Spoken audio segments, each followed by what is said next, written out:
سرکار دو عالم صلی اللہ علیہ وسلم کا فرمان کہ اہل شام کی تباہی پوری امت کی تباہی ہوگی.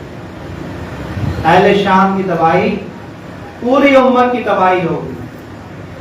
اور شام رسول اللہ صلی اللہ علیہ وسلم نے فرمایا جو لفظ شام سے مراد ملک شام نہیں جو آج ملک شام. آج ہمارے درمیان غلط فہمی یہ ہے کہ صرف شام سے مراد ہم ملک شام لیتے ہیں. سرکار دو عالم صلی اللہ علیہ وآلہ وسلم کا فرمان 1450 سال قبل تھا. اس وقت جغرافیائی حدود کیا تھی یہ ہمیں سمجھنا ہوگا. جب سرکار کا اشارہ شام کی طرف تھا تو اس وقت شام کی جغرافیائی حدود کیا تھی. جس طرح سے سرکار نے ہندوستان کا ذکر فرمایا ہے تو کیا آج کے موجودہ ہندوستان کی سرکار بات فرما رہے تھے؟ 1450 سال پہلے جو ہندوستان کی جغرافیائی حدود تھی وہ ذکر ہوا تھا. اسی طرح سے جب سرکار نے فرمایا کہ ملک شام کی تباہی پوری امت کی بربادی ہوگی پوری امت کی تباہی ہوگی تو شام کی جغرافیائی حدود اس وقت فلسطین، لبنان، سیریا، اردن یہ سب شام میں آتا.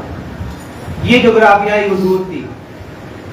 تو شام سے مراد صرف ملک شام نہیں.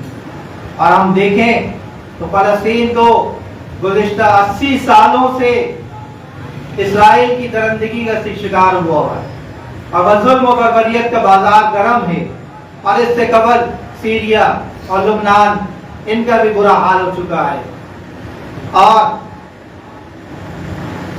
جو شام کی تباہی کا ذکر ہے سرکار نے فرمایا احادیث مبارکہ اس بات کی طرف اشارہ کرتی ہے کہ یہ ملک شام امت مسلمہ کا مستقبل ہے. اگر امت مسلمہ اس کو بچانے کی فکر نہیں کرتی شام میں جو ممالک آتے ہیں وہ تمام جس کا میں ذکر کر چکا ہوں اگر اس کی فکر نہیں کرتی تو یہ آگ وہاں تک محدود نہیں رہی. فرمان رسول صلی اللہ علیہ وسلم کے مطابق کہ پوری امت کی تباہی ملک شام سے وابستہ ہے. شام اگر تباہ ہو گیا تو پوری امت تباہ و برباد ہو جائے گی اور پھر تم میں کوئی آقا نے فرمایا کہ کوئی خیر باقی نہ رہے گا.